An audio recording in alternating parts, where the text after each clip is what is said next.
ఇప్పుడే జీ5 app download చేయండి. చూడండి మీ ఫేవరెట్ టీవీ షోస్ ఎప్పుడైనా ఎక్కడైనా. సీతమ్మ,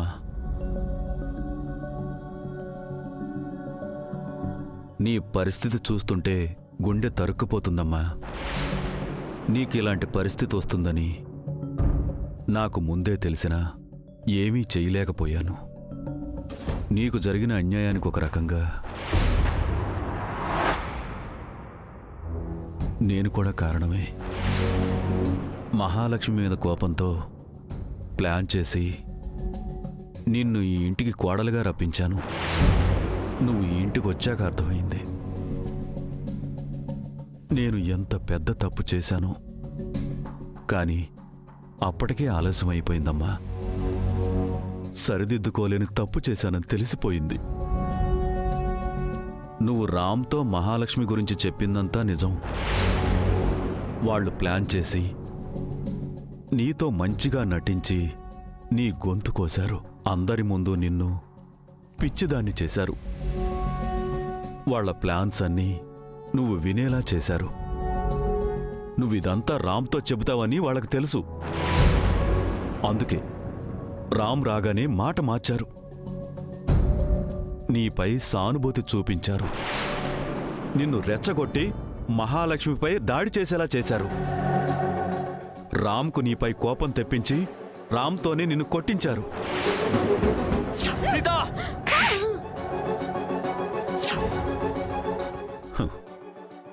ఇది మహాలక్ష్మి కోట సీత. ఇక్కడ తన మాటే శాసనం. తనను ఎదిరించే ధైర్యం ఇక్కడెవ్వరికీ లేదు. నీకోసం మహాలక్ష్మి పన్నిన పద్మవ్యూహం గురించి నాకు రిసెప్షన్కు ముందే తెలుసు.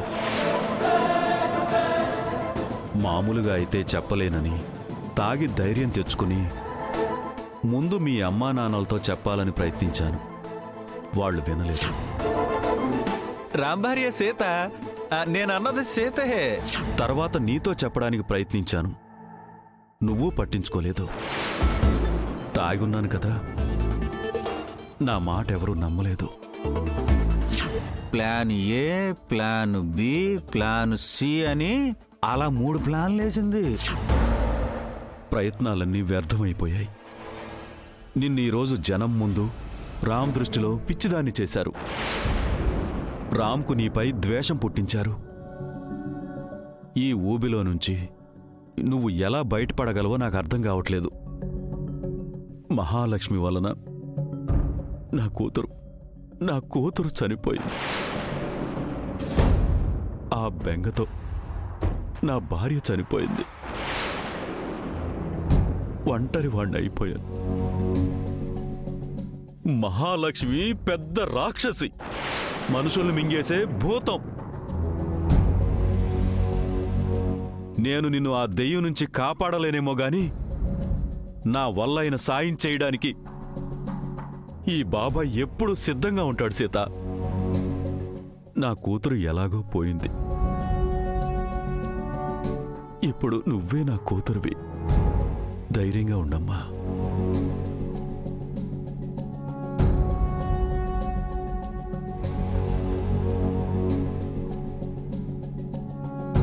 రామాయణంలో రాముడు సీత కోసం యుద్ధం చేశాడు. నీ కథలో రాముడి కోసం ఈ సీత యుద్ధం చెయ్యాలి.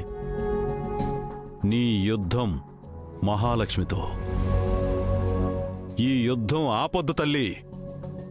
మహాలక్ష్మితో ఓడిపోవద్దు. నీ ధైర్యమే నీకు శ్రీరామ రక్ష.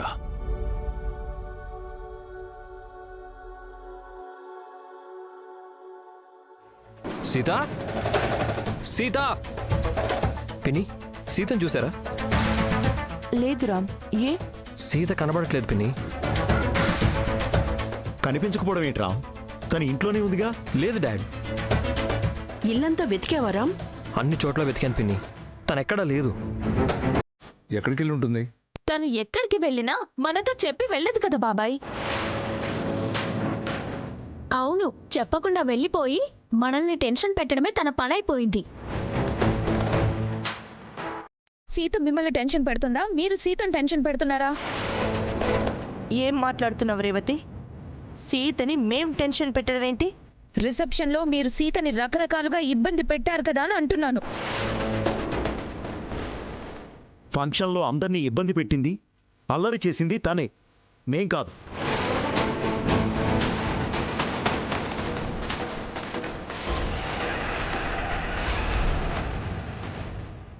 రిసెప్షన్కి వచ్చిన గెస్ట్లందరినీ సీత భయపెట్టింది, మనందరినీ ఇరిటేట్ చేసింది.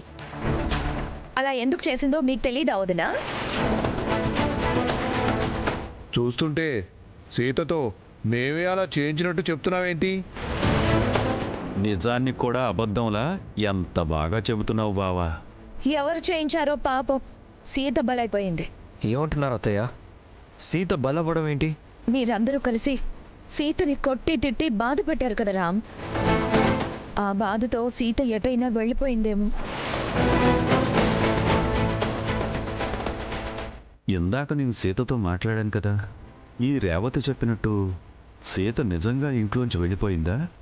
సీత అంత పిరికిది కాదే. అంటే సీత ఇంట్లో నుంచి వెళ్ళిపోయింది అత్తయ్య? అంత వర్రీ అవ్వాల్సిన నీడ్ లేదు రామ్. సీత చిన్న పిల్లేం కాదు, తను ఎక్కడికి వెళ్ళుండదు. ఎక్కడికైనా వెళ్ళుంటే మనం చిక్కుల్లో పడతాం చెల్లాయ్. నువ్వు అనవసరంగా భయపెట్టకు బావా. భయపెట్టట్లేదు బావా, నిజం చెబుతున్నాను. అసలే రాత్రి చీకట్లో సీత ఎక్కడికి వెళ్ళిందో ఏమో.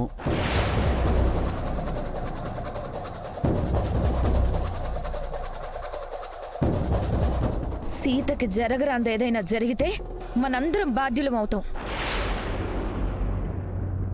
నువ్వు ఇంకా భయపెట్టకు రేవతి, సీతకేం కాదు.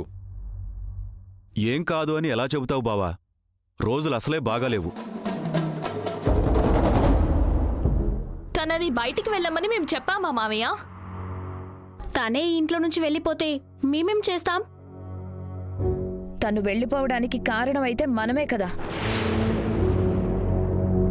మనం సీతను కనిపెట్టుకుని ఉండాల్సింది. తప్పు చేశాం. Discussion over.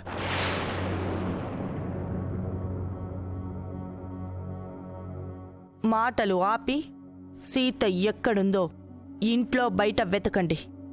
సీత ఎక్కడున్నా ఎవరికి కనిపించినా ఇంటికి తీసుకురండి. వెళ్ళండి.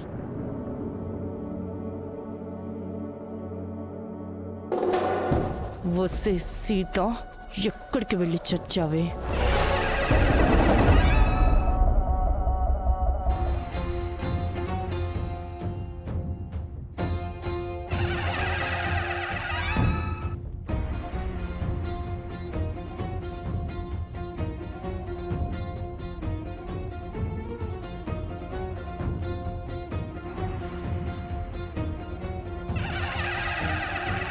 జీ5 యాప్ డౌన్లోడ్ చేసి అన్ని ఎపిసోడ్స్ పూర్తి ఉచితంగా చూడండి.